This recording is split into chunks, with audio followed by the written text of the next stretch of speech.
हम लोगों को प्रश्नावली 4.4 शुरू करना है। इसमें पहला सवाल क्या करा है, बोलिए आप। निम्न द्विघात समीकरणों के मूल की प्रकृति ज्ञात कीजिए, यदि मूल का अस्तित्व हो तो उन्हें ज्ञात कीजिए।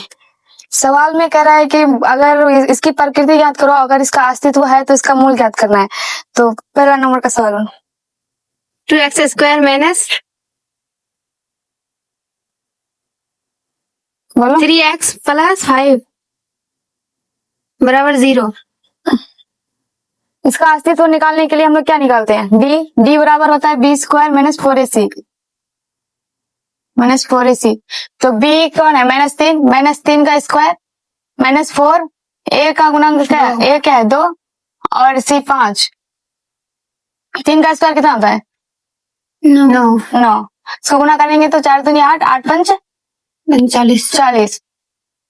सो घटाएंगे तो आएगा -31। और ये 0 से छोटा है, तो अगर डी का मान 0 से छोटा आए तो इसका अस्तित्व नहीं होता है और इसका मूल नहीं निकलता है। तो ये इसका अस्तित्व नहीं है तो इसका मूल नहीं निकलेगा। बोलिए दूसरा नंबर का सवाल क्या कह रहा है। 3x² minus 3x² minus 4√3x 4√3x plus 4x 4 बराबर 0। प्लस 4 बराबर 0। तो इसका भी अस्तित्व निकालना है। तो d बराबर b² माइनस 4ac, b है -4√3 स्क्वायर माइनस 4 गुना 3 गुना 4। तो स्क्वायर से रूट खत्म हो जाएगा और माइनस है तो प्लस हो जाएगा। तो 4 का स्क्वायर कितना होता है 16 क्या 48 माइनस 4 को 4 से गुना करेंगे तो कितना होगा 16 क्या 48 बराबर 0। डी बराबर 0 आया। तो सर हम लोग को क्या पता है, अगर डी का मान 0 आए तो इसका मूल वास्तविक और समान होता है। तो अगर 0 आए तो इसका फॉर्मूला भी सर बताए थे। तो x बराबर होता है -b/2a। -b कौन है -4√3 और 2 गुना 3, तो प्लस 4√3/6।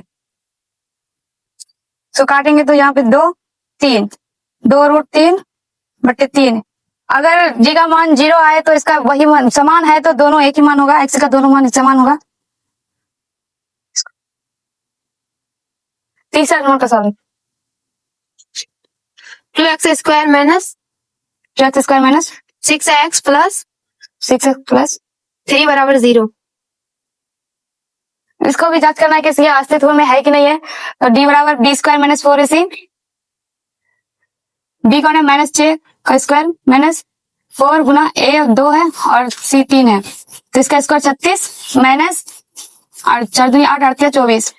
इसको घटाएंगे तो 12 और ये d से बड़ा है। d से बड़ा है तो इसका मान निकलेगा और इसका मान वास्तविक और असमान निकलेगा।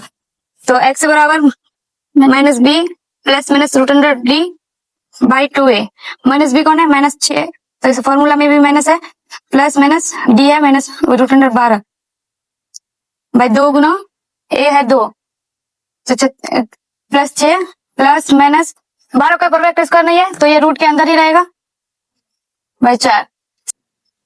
जब 2 कॉमन लेंगे तो यहाँ पे 3 प्लस माइनस √3/4, तो काटेंगे तो 2 होगा यहाँ पे।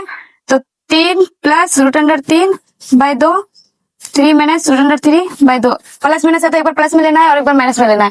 तो ऐसे हम लोग का 1 नंबर समाप्त हुआ।